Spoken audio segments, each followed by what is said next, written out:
नमस्कार, मी प्रियाच्या सोपी रेसिपीमध्ये तुम्हा सर्वांचं खूप खूप मनापासून स्वागत आहे। तर आज आपण अतिशय टम्म फुगलेली पुरी केलेली आहे, शिवाय ती तेलकटसुद्धा झाली नाही।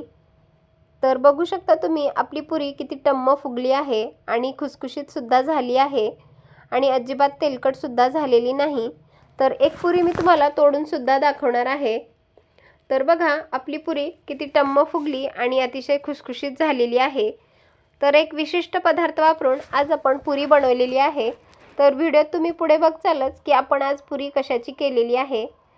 तर ही रेसिपी जी आहे ती शेवटपर्यंत नक्की बघा। चला तर मग रेसिपीला सुरुवात करूया। तर बघा इथे आज आपण वाटाणे वापरून पुरी बनवलेली आहे। या अगोदर आपण वाटाण्यांपासून आप्पे केले होते, वाटाण्यांचा वडा बनवला होता।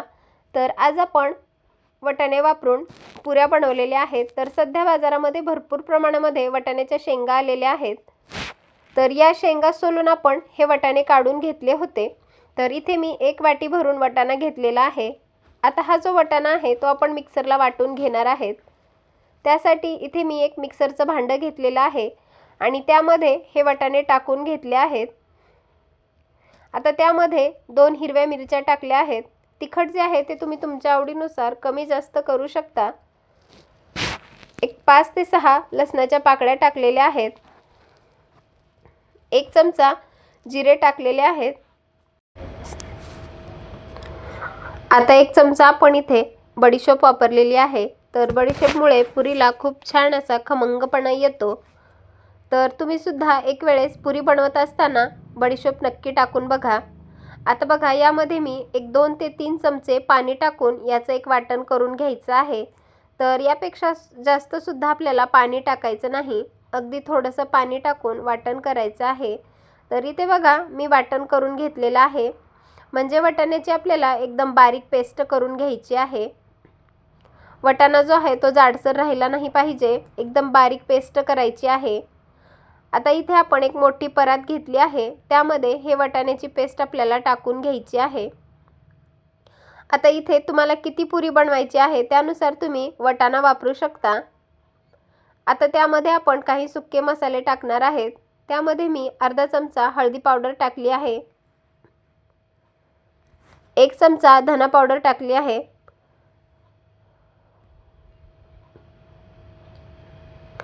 1 चमचा जिरेपूड टाकली आहे। या मसाल्यांमुळे पुरी अतिशय खमंग होते आणि 1 चमचा मिरेपूड टाकली आहे।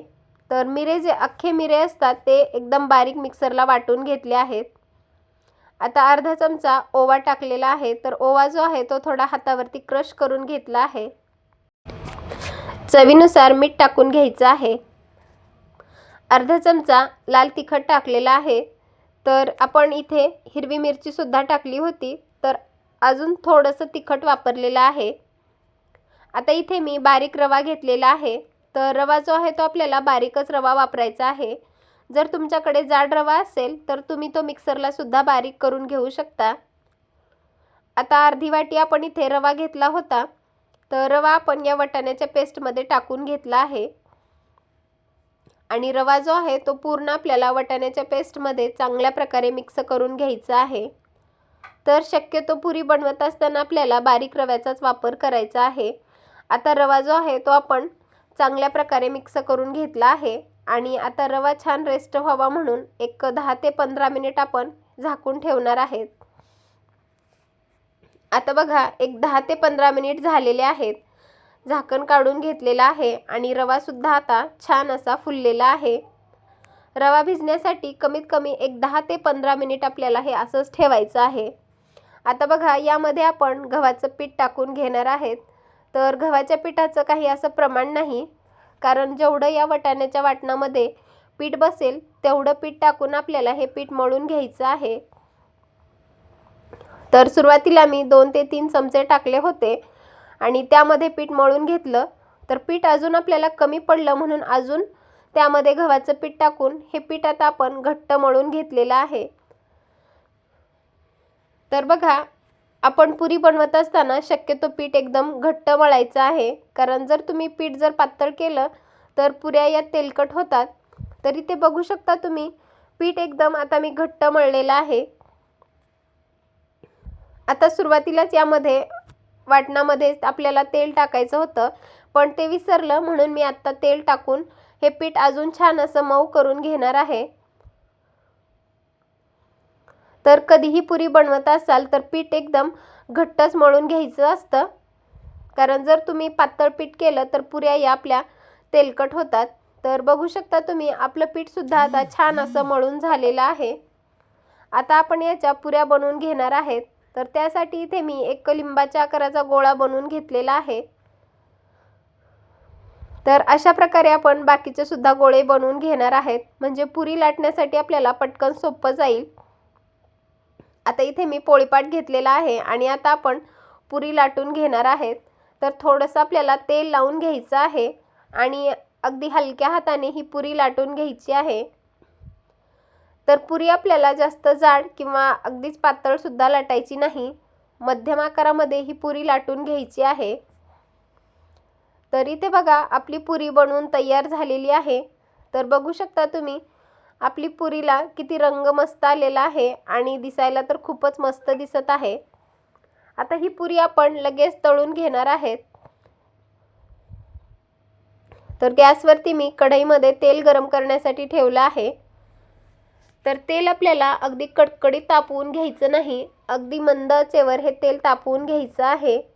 जर तुम्ही अगदी कडकडीत तेल तापवलं तर पुरी आपली तेलात सोडल्यावर लगेचच ती करपून जाईल।